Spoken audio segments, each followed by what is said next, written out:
Thank you, Mr. President. Mr. President, I rise on a question of privilege. Today, I believe the entire nation awaits the disposition of the matter in regard to the impeachment complaint filed against the Vice President, Sara Zimmerman Duterte. In the light of the recent but unanimous decision of the Supreme Court,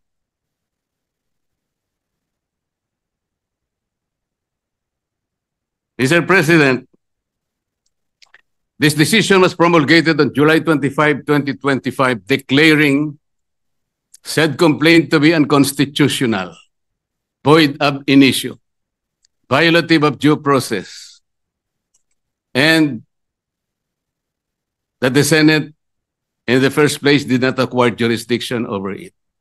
Take note, Mr. President, it even said that the decision is immediately executory.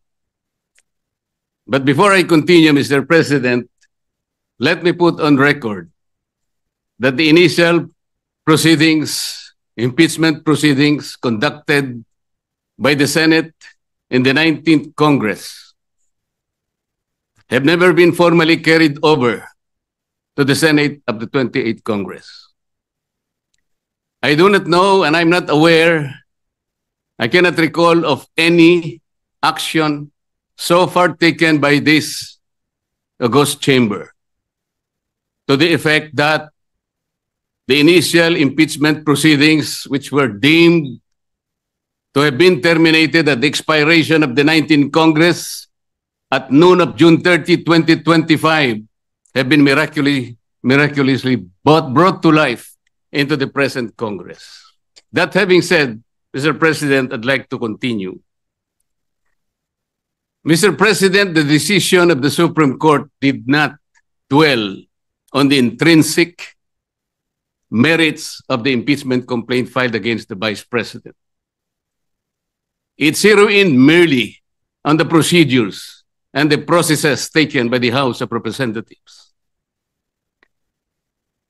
To repeat, it declared the whole impeachment complaint constituting the articles of impeachment to be unconstitutional, violative of due process, void ab initio.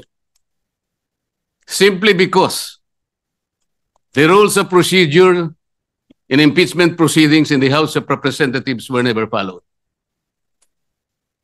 And they violated the one-year ban on multiple impeachment complaints as prescribed under Article 11, Section 3, Paragraph 5, which says that no impeachment proceedings shall be initiated against the same official more than twice within a period of 1 year. Napakasimple po ng sinasabi doon, Mr. President.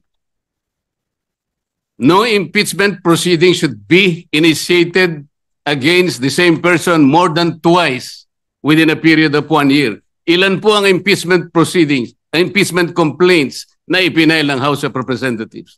4 po eh. The first one started in December 2. Sumunod po December 4. Meron pang sumunod na December 19 hanggang sa umabot po noong February 5. Yun nga pong ipinangangalandakan na impeachment complaint which was signed by more than 1/3 of the members of the House of Representatives. Nasunod po ba? Nasunod po ba ang tuntunin ng House of Representatives?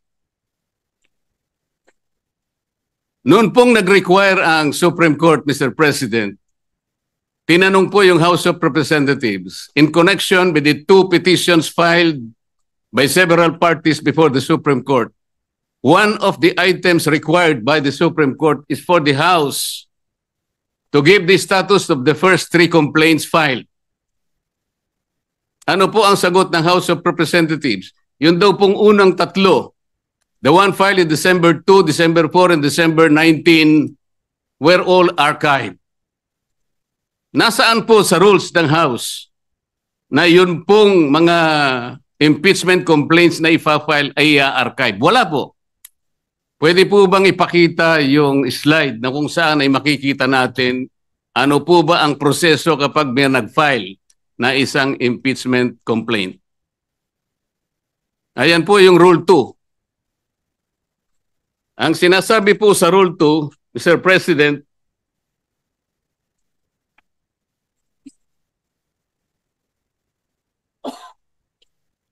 hindi sa Rule 3, sa Rule 3. Rule 2, Section 3. A verified complaint for impeachment by a member of the House or by any citizen upon a resolution or endorsement by any member thereof shall be filed with the office of the Secretary General and immediately referred to the Speaker. Bakit hindi po nasunod ang tuntunin na ito, Mr. Speaker? Kailan po ni-refer ng Secretary General sa opisina ng Speaker yung impeachment complaint dated December 2, 2024? Kailan po ni-refer ng Office of the Secretary General yung impeachment complaint na i-file noong December 4? Wala po silang sagot. Kailan po ni-refer ng Office of the Secretary General yung impeachment complaint that was received on December 19? Wala po silang sinasabi. Kapag titingnan po natin ang sagot ng Solicitor General in behalf of the House of Representatives, ang sabi po nila, the Secretary General diligently referred simultaneously all the impeachment complaints to the office of the Speaker on February 5, 2025. Immediately po ba yan, Mr. Speaker? December 2, December 4, December 19, at isinama po yung February 5, all of them were simultaneously referred to the office of the Speaker on February 5. 2 buwan po ang kanyang ginugol para lang i-refer sa office of the Speaker. Ano po ang immediate doon? Wala po. Wala po silang sinunod. Wala silang ni-refer at ni-refer nga po delayed. Nung ma-refer po, ang sabi po ng Solicitor General, the 4 impeachment complaints were included in the order of business doon po sa session number 36. You will note, Mr. Speaker, hindi po niya ibinigay bilang annex yung order of business in section number 36. Ang kanya pong ipinakita ay yung journal number 36. Bakit po? Sapagkat hindi totoo na yung 4 na impeachment complaints were included in the order of business. Mr. President, I have a copy of the order of business, session number 36. And I will deposit a copy to the office of the Senate Secretary for everyone to see and examine for themselves kung talagang in-include nila sa order of business. Wala po. Saan po nila in-include? Doon sa journal. Iba po yung journal sa order of business. Alam po niyo kung bakit lang nalagay sa journal, Mr. Speaker? Idinagdag po nila as additional reference of business. That is not the requirement of the Constitution. Pwede po ba nating makita yung slide, ano sinasabi po ng Constitution?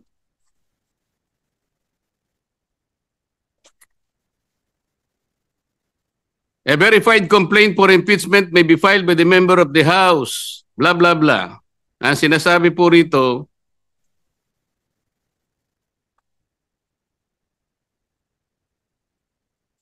iba yun. Hindi po yun. Sorry po. Nakalagay po, in-include sa 10th session day. Yun po yung section number 36. Hindi po totoo yun. Ilang violations na po? Kanina po, in-archive po yung tatlong violations. Hindi po ni-refer sa Committee on Justice. Pangatlong violation. 6 na po. Ngayon sinasabi po, in-include po sa order of business. Hindi rin po. 3 violations na naman. 9 na po. At sabi po nila, yung session 36 is the 10th session. Hindi po. Bilangin po natin yung December 2. That was the date when the first complaint was filed, endorsed, and received by the Office of the Secretary General. December 2 is session number 26. Mr. President, bilangin po ninyo session number 26 up to session 36 na sinasabi ng Solicitor General. Yun po ang 11th session. That was not the 10th session. Ang 11th session is session number 35. Just for the record, Mr. Speaker.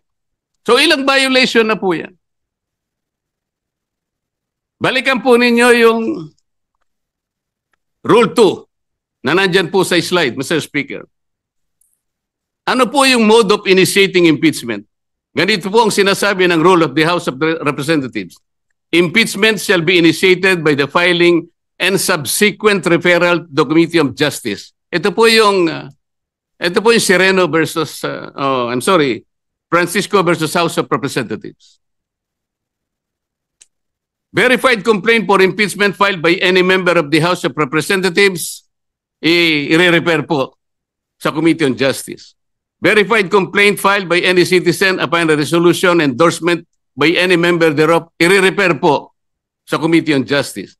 A verified complaint or resolution impeachment filed by at least 1/3 of all members of the House, i-refer din po sa Committee on Justice. Bakit po ang ginawa nila nung makakuha sila ng higit sa 1/3, dali-dali po nilang tinransmit sa Senate? Ang pagkakakala po nila, Mr. Speaker, sapagkat ang pinagbatayan po nila ay yung Rule 4 na kung saan in Section 14 sinasabi po endorsement of the complaint resolution to the Senate. Ang sinasabi lamang naman po noon, Sir President, ay yung pamamaraan kung paano po i-endorse yung impeachment complaint that was signed by 1/3 or even more members of the House of Representatives. Hindi naman po sinasabi doon na hindi na sa i-refer sa Committee on Justice. Bakit po nakalagay dito sa rule? Kailangan i-refer din siya sa Committee on Justice, but they never did. Mr. Speaker, Mr. President. So ilang violations na po ito? You cannot use Section 14 in isolation of Section 2. Hindi po pwede yun. Binigyan po ba ng discretion, Mr. President? Was the House given the discretion to select, to withhold and select from among the 4 impeachment complaints, which will be the one to be transmitted in the Senate in derogation of the 1-year ban rule? Wala po silang discretion. Kung sila po mismo ay hindi sumusunod sa tuntunin, bakit po ngayon ay napakarami pong nagsasalita na parang akala mo ay ang Supreme Court pa ang nagkasala, ang nagkamali. Samantalang ito po, napakasimple po ng tuntunin, hindi kailanman sinunod. Even the 10th session day na sinasabi nila, 11th session day nung ilagay po nila sa order of business, sabi nila. They never included them in the order of business. Wala po. Nasa akin po yung kopya. Ano ba po ang pagkakamali? Mr. President, ipakita po natin yung last page ng impeachment complaint. Pakita po sa slide. Ayan po, Mr. President. Subscribed and verified before me.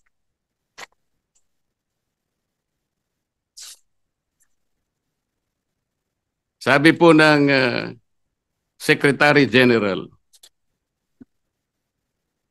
Tambahin kopya ko rin.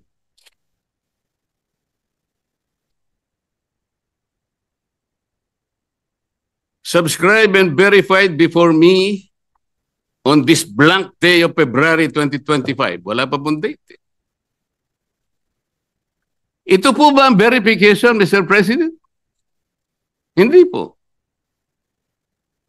Ang verification po ay nakasaad po sa mismong tuntunin ng House of Representatives. Balikan po natin ang Section 3. Ano po ang sinasabi? Section 3, Paragraph 2. An impeachment complaint is verified by an affidavit that the complainant has read the complaint and that the allegations therein are true and correct of his personal knowledge or based on authentic records. At the very least, yun ang dapat na ilagay po. Nakalagay po ba sa verification dito? Ng Secretary General ng House of Representatives? Wala. Ito po'y parang jurat lang sa isang affidavit. Sinasabi lamang po dito, kilala niya yung nagsipirma sa isang dokumento. na ang dokumento ay naglalaman ng 32 pages. This is not the verification required under the rules of impeachment by the House of Representatives. Ang totoo po, kung balikan po natin ang Section 14, nandyan po sa slide. Isinulat na po sa tuntunin kung ano po ang dapat kopyahin nila para magkaroon ng tunay na verification. Hindi pa po nila kinopya. Mr. President, ito po yung contents ng verification na dapat sana yun ang nilagay nila sa complaint. We, sabi po rito, after being sworn in accordance with law, depose and state that we are the complainants in the above entitled complaint or resolution of impeachment, that we have caused the said complaint resolution to be prepared and have read the contents thereof, and that the allegations therein are true of our own knowledge and belief on the basis of our own reading and appreciation of documents and other records pertinent thereto. Kokopyahin na lang, Mr. President. Hindi pa nakopya. Mr. President, alam mo po, nung ako'y grade 4, yung teacher po namin, binigyan po kami ng isang short quiz. I-drawing ninyo kanya yung Bicol region. Siguro po 1963 yun, Mr. President. Yung Masbate, hindi pa kasali sa Bicol region. O hindi, kabisado ko naman po sapagkat mahilig po ako sa social studies, Mr. President. Meron pong dalawang nangungopya sa akin, yung isa nasa likod, yung nasa kaliwa ko. Yung nasa likod po, nakopya niya pong tunay yung aking drawing. Pinagalitan siya pero ipinasa po sapagkat nakopya niya po yung aking drawing. Yung isa po, nangopya na nga, hindi pa niya nakopya. Ang kinopya po, Masbate. O wala po. Hindi po siya nakapasa. Ano pong ibig ko sabihin dito? Kokopyahin na lang eh. Alam po ninyo sa mga litigation lawyers, practicing lawyers worth their salt. Wala ka lang certification of non-forum shopping, i-dismiss ka ng Supreme Court. Maliwanag po yun. Hindi subscribe yung complaint mo, dismiss ka kagad. Mahigpit po ngayon eh. Ito po, this is an impeachment complaint. You are removing the second highest official of government. Yun lamang pong verification. Sablay na po eh. Ano pong nakalagay dito? Section 3, paragraph 3. An impeachment complaint required to be verified which contains a verification based on information and belief or upon knowledge or information and belief or lacks proper verification, katulad po nito ngayon, shall be treated as an unsigned impeachment complaint. So pwede pong tratuhin pala ngayon sapagkat wala pong verification. It may be treated as unsigned impeachment complaint. Paano ba yun? Bakit magsasalita po ng napakarami? Alam po ninyo kung, Sir President, kumbaga po sa nagluto ng sinaing, pasensya na po kayo kung kinakailangan ako po'y gagawa ng pagkahalin tulad, ano. Ang impeachment complaint po ay parang sinaing na niluto ng House of Representatives. Hilaw po eh. Hilaw na hilaw. Ano po yung hilaw sa Bicolano, Mr. President? Hilaw din po yata. Sa Bisaya, hilaw din po. Sa Kapampangan, magadto, Mr. President. Sa Waray po, matagudtod. Sa Ilonggo po, lagdos. Sa Ilocano, marakusol. Sana po tama ang aking pagkaka-pronounce. Ang dami pong nagsasalita, Mr. President. Doon lang po sa House of Representatives, isa pong bagong pasok doon, ngunit patagal na pong nagserbisyo sa ating bansa. Naging senadora, naging Secretary of Justice, naging chairman ng Human Rights Commission. Alam po ba kung ano sinabi niya sa isang panayam? Ito po, nakuha ko. Harap-harapan na tayong niloloko. Kakaibang korte ito. Sana sa palengke na lang final ang impeachment case. At least doon, may nagtitinda ng totoo. Sana po, magtinda po siya ng matagudtod na kanin dyan sa Samar. Baka may bibili kaya. Pwede kaya siyang pumunta dyan sa Pampanga po para magbenta ng magadto na kanin. Kung may bibili, baka sakali. Pumunta kaya sa Panay para magbenta ng lagdos na kanin. Wala po siguro, Mr. President. Baka ngayon dagang dingding, hindi pa patusin. Huwag pong ganun. Ang dami na pong nagsipagsalita. Samantalang hindi po nila nakita. Ang dami, kayo po nagsimula ng mali. Hindi naman po sinasabi ng Korte Suprema na kailanman ay huwag kayong mag-impeach, huwag na kayong mag-file. Ayusin nyo lang po eh. Yun lamang po ang gustong mangyari dito. Ayusin nyo. You want to impeach the Vice President, do it in the right way. Hindi naman po tinignan ng merito eh. Ang sinasabi yung proseso, hindi po nyo sinunod eh. Sinasabi na nga, walang impeachment complaint bukod sa isa. Laban sa isang opisyal sa loob ng isang akalain mo namang 4 po kagad ang ipinay. Pagkatapos yung 4, i-consider mo na isa. Hindi naman po yata tama yun, Mr. President.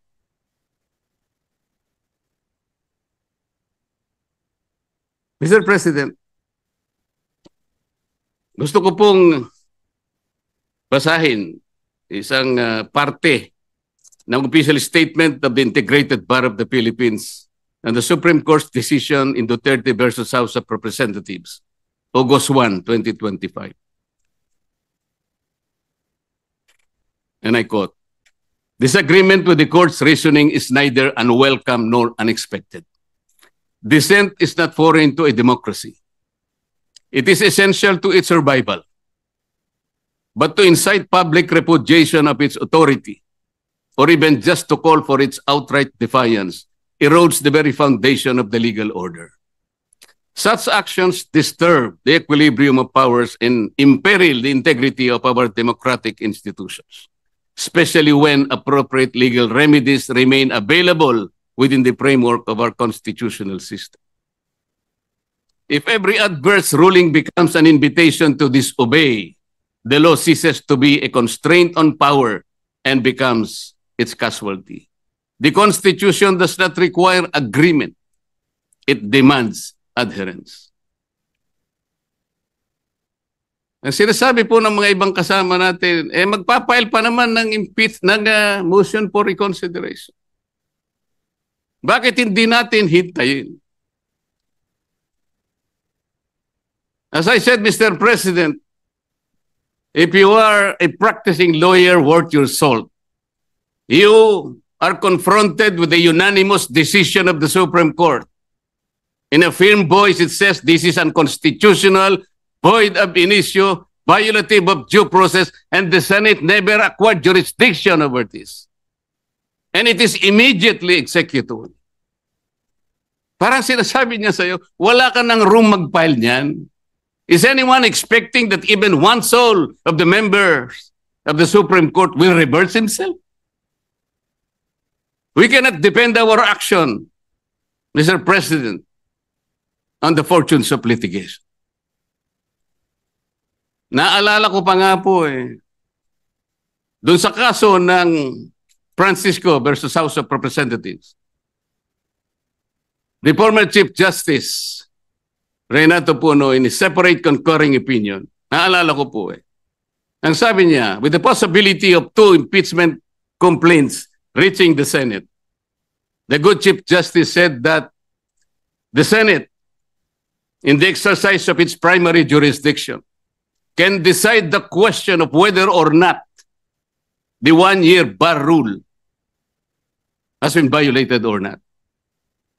The Senate can even decide if on its face the impeachment complaint has no legal basis. At ang sabi pa po niya doon, Francisco versus House of Representatives, sabi pa niya roon if the Senate finds that the 1-year bar rule is violated, or that the impeachment complaint has no legs to stand on, that will be the end of the entire controversy. He was saying that let's give all the remedies available to the House and the Senate because of their primary jurisdiction.